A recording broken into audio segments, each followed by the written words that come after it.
വിളക്കുടി ഗ്രാമപഞ്ചായത്തിലെ 3-ാം വാർഡിലെയും 17-ാം വാർഡിലെയും സംയുക്ത സംഘടനയായ ആദർശ് പുരുഷ സ്വയം സഹായ സംഘം പാട്ടത്തിനടുത്ത് കൃഷി ചെയ്ത പാടത്ത് കൊയ്ത്തുത്സവം സംഘടിപ്പിച്ചു. വിളക്കുടി ഗ്രാമപഞ്ചായത്ത് പ്രസിഡന്റ് സുലത രാജീവൻ ഉദ്ഘാടനം ചെയ്തു.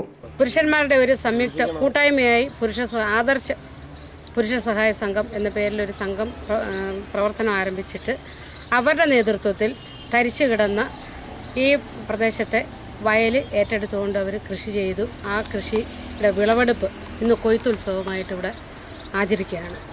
ഇനി ബാക്കി കിടക്കുന്ന തരിശു ഭൂമിയും കൂടെ ഏറ്റെടുത്തുകൊണ്ടുള്ള കൃഷി നടത്തുന്നതിന് അവരെ പൂർണ്ണമായും പ്രോത്സാഹിപ്പിക്കുക എന്ന ലക്ഷ്യം മാത്രമാണ് ഞങ്ങൾക്കുള്ളത്. അതിന് എല്ലാവിധ സഹായവും സഹകരണവും പഞ്ചായത്തിൻ്റെ ഭാഗത്തു നിന്നുണ്ടാകും. പ്രദേശത്തെ തരിശുനിലങ്ങൾ കൃഷിയോഗ്യമാണെന്ന് മനസ്സിലാക്കിയാണ് പാട്ടത്തിനടുത്ത് കൃഷി ആരംഭിച്ചത്. നെല്ല്, മരച്ചീനി, വാഴ തുടങ്ങിയ ഭക്ഷ്യവിളകൾ ഉത്പാദിപ്പിക്കുകയും സ്വയം പര്യാപ്തത കൈവരിക്കുകയുമാണ് ലക്ഷ്യമെന്ന് വാർഡ് മെമ്പർ ശ്രീകല പറഞ്ഞു. പാട്ടത്തിനടുത്ത 25 സെന്റ് സ്ഥലത്താണ് നെല്ല് വിളയിച്ചത്. 20 സെന്റ് സ്ഥലത്ത് വാഴ കൃഷി ചെയ്യുന്നുണ്ട്. ആരംഭത്തിൽ നെൽകൃഷി വിജയിപ്പിക്കുന്നത് വളരെ ദുർഘടമായിരുന്നു. ജലസ്രോതസ്സുകൾ പൂർണ്ണമായും വറ്റിവരേണ്ടതിനാൽ പാടം നെൽകൃഷിക്ക് അനുയോജ്യമായിരുന്നില്ല. കൃഷിക്ക് പാകമാക്കുന്നതിന് നന്നേ ബുദ്ധിമുട്ടി. കൃഷിഭവന്റെ സഹായം കൂടി ഉണ്ടെങ്കിൽ തുടർന്ന് കൃഷി നടത്താനും 100 മേനി വിളയിക്കാനും സാധിക്കുമെന്ന് ആദർശ് സെക്രട്ടറി സലാഹുദ്ദീൻ, പ്രസിഡന്റ് രാജേന്ദ്രനാചാരി എന്നിവർ പറഞ്ഞു. News bureau, Punalur.